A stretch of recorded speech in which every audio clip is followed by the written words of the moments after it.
அசாம் மாநிலத்தின் குவாஹாத்தியில் குடியரசு தின நிகழ்ச்சியின் போது 2 இடங்களில் மர்ம பொருள் வெடித்த சத்தம் கேட்ட நிலையில் இதற்கு உல்பா பயங்கரவாத அமைப்பு பொறுப்பேற்றுள்ளது. வடகிழக்கு மாநிலமான அசாமில் முதலமைச்சர் ஹெமந்த பிஸ்வா சர்மா தலைமையிலான பாஜக ஆட்சி நடைபெற்று வருகிறது. இம்மாநிலத்தில் உல்பா எனப்படும் தடை செய்யப்பட்ட அசாம் ஐக்கிய விடுதலை முன்னணி என்ற பயங்கரவாத அமைப்பின் அச்சுறுத்தல் உள்ளது.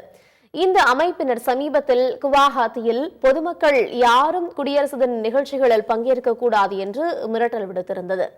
இதனால் குவாஹாத்தியில் கடந்த சில நாட்களாகவே காவல்துறை பாதுகாப்பு பலப்படுத்தப்பட்டிருந்தது. இந்நிலையில் நேற்று குவாஹாத்தியில் உள்ள ஆட்சியர் அலுவலகம், பள்ளி, கல்லூரிகள், சந்தை ஆகிய இடங்களில் குடியரசு தின நிகழ்ச்சி கொண்டாடப்பட்ட போது பிரம்மபுத்திரா பஜார் பகுதியில் மர்ம பொருள் வெடித்தது போல சத்தம் கேட்டது. இதேபோன்று ரேஹாபரி என்ற பகுதியிலும் இதேபோல பலத்த சத்தம் கேட்டதாக அந்த பகுதி மக்கள் தெரிவித்தனர்.